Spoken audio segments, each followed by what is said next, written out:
Joseph alias Raavan లేదా Raavan alias జోసెఫ్కి ఒక mining ఆఫీసులో యూట్యూబ్ పెట్టుకున్నాడట. అది మరి ఎవరిది మైనింగ్ ఆఫీసో తెలియదు.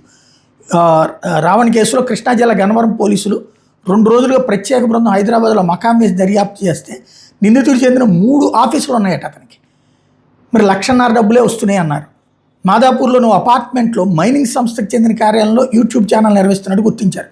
శుక్రవారం ఆ కార్యాలయానికి వచ్చిన పోలీసులు జోసెఫ్ భార్య అనూష సమక్షంలో సోదాలు చేశారు.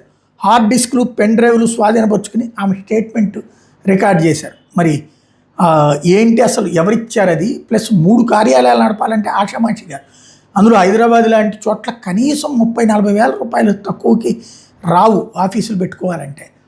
25,000 రూపాయల్లో ఒక అపార్ట్మెంట్లో ఫ్లాట్ లాంటివి ఏమన్నా వస్తాయి. అట్లా చూసుకున్న 75-80 వేల రూపాయలు అయిపోతుంది. మరి ఆ వచ్చే డబ్బులతో ఎలా సాధ్యం అన్నటువంటి తెలియలేదు. మరి ఏం జరిగిందన్నది తేలాల్సి ఉంది.